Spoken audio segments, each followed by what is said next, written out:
हाइपरराइट के CEO mat सुमर का कहना है कि आज हम फिर से फरवरी 2020 वाले दौर में पहुंच चुके हैं।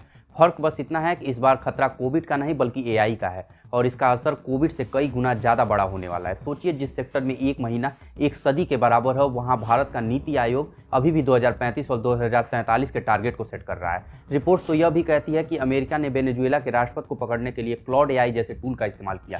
यानी एआई अब सिर्फ टेक्नोलॉजी नहीं बल्कि जियोपॉलिटिकल हथियार बन चुका है। लेकिन सवाल ये है, इस दौर में भारत कहाँ खड़ा है? भारत के लगभग आधा दर्जन आईटी कंपनियां टीसीएस, इन्फोसिस, एचसीएल, विप्रो का अनुभव लगभग 40 साल से ज़्यादा का हो चुका है। इन कंपनियों ने दशकों तक देश का सस्ता मैन पावर इस्तेमाल किया, लेकिन आरएनडी के नाम पे कुछ सिक्के उछाल दिए। पिछले 20-30 सालों में इन कंपनियों की कमाई आसमान छू गई। सीईओ की सैलरी 1500% तक बढ़ गई। लेकिन आज से 15 साल पहले आईटी फ्रेशर्स की सीटीसी 3 लाख थी और आज भी वही 3 लाख है। कर्मचारियों को पैसा नहीं देंगे, लेकिन मंच पर माइक पकड़ते ही भाषण देंगे कि देश को आगे बढ़ने के लिए 12-12 घंटे, 15-15 घंटे काम करना चाहिए। हर महीने एक नया एआई टूल आता है और भारत की आईटी कंपनियों के शेयर मार्केट से ब्लडबाथ शुरू हो जाता है। क्लाउड एआई के लॉन्च होने के बाद अब तक देश की आईटी कंपनियों के लाखों करोड़ रुपए डूब चुके हैं।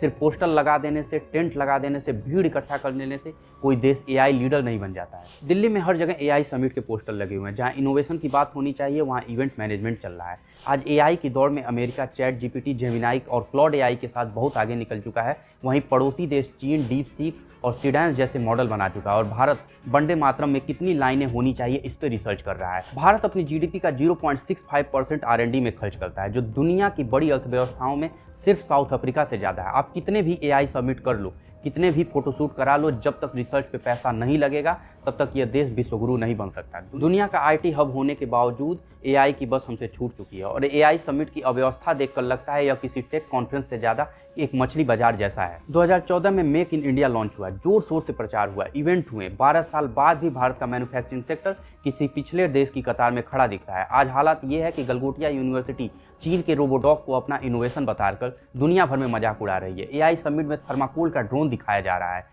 इसका सिर्फ एक कारण है, क्योंकि हमारे शिक्षा तंत्र में इनोवेशन नहीं, सिर्फ पास कैसे होता है ये सिखाया जाता है। ज़्यादातर कॉलेज ग्रेजुएट के पास एक फॉर्मल ईमेल तक लिखने का ज्ञान नहीं है। प्रोफेसर रणछोड़ दास चांचड़ की भाषा में कहें तो ये संस्थान नहीं, सिर्फ डिग्री और मजदूर पैदा कर रहे हैं। एआई का युग आ चुका है। यह सिर्फ टेक्नोलॉजी की रेस नहीं, यह दुनिया की सत्ता की रेस है। और अगर भारत सच में नेतृत्व करना चाहता है तो पोस्टर नहीं, आरएनडी पे निवेश करना होगा। मिलते हैं अगली वीडियो में। जय राम जी की।